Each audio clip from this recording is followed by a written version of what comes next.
Abahlali baseBhede Komani bafuna impendulo emva kokuba indoda eneminyaka engama-28 ubudala etyholwa ngokudlwengula umntwana ikhululwe ngebheyile. Uceba waseBhede uAndile Gaca uthi abahlali banomsindo kwaye banenkxalabo malunga nokhuseleko lwexhoba emva kokuba kuthiwe umrhanelwa xa esele ekhululwe uye waya kwikhaya lexhoba waze wazisa usapho ukuba ukhululwe.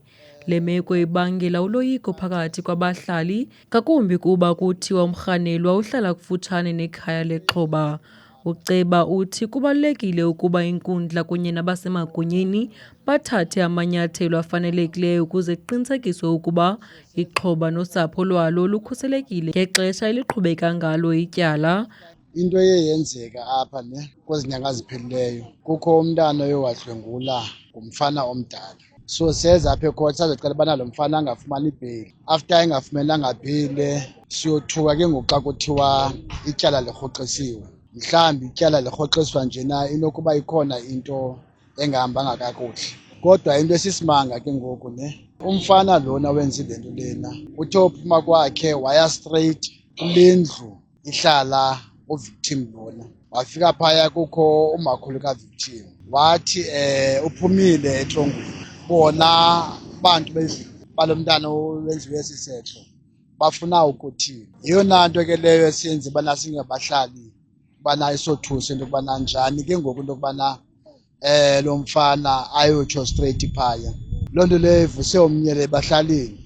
Sithi ke ngoku singabahlali sicela ikhothi ikisinqandele kuyo yonke le nto lena. Nangapha abahlali banemisindo ke. Uyabona ke umsindo womhlali ngamanye amaxesha ude ungakwazi nokunqanda because of banintshi abahlali. Siyacela ke ikhothi ithathe lo mfana wenzi le nto lena ikuyomhlalisa kwenye indawo. Ifemeli yakhe phaya nayo ibithukisa phaya. Ofishe ngoku zizinto thina singabahlali esingakwazi uzinyamezela. Ewe ezi zinto ke singakwazi uzinyamezela but i-question will be sozinyamezela kude kube nini. Ngoku sofuna umcuphi ophethe le case naye simxelele into yokubana makakasithethelele kulo mfana usisidlwengu. Kwelinye icala ilungu losapho uThandeka Sibayile uthi usapho luxhalabile kakhulu kuba umntwana ngoku uphila phantsi koloyiko ngenxa yokuba umrhanelwa ekufutshane.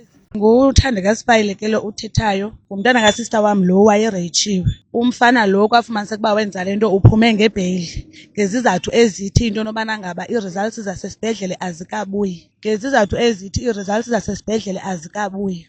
So bathi ke ngoku ekhothi umantyi uyayirhoxisa ikheyisi but uyirhoxisa umfana engaphandle. Ke ngoku mna ke ngoku uloyiko lwam kuba njengomntu ohlala nomntana uzothi lo mntana xa ebuya esikolweni abuye ajonge lo mfana uzawufila njani ekubeni uba lo mfana sihlala naye. Kule ndawo nje ndihamba nabahlali akho zamo singalenziyo. Njengangoku eziba ndithetha silapha ngasekhothi sifuna uncedo ukubana ngaba singathini ukuze sincedakale ukuba lo mfana angahlali phambi kwendawo nomntana apho umntana ahlala kuyo. So sicela uncedo ke bethunana according to i-safety yomntana. Enkosi kakhulu.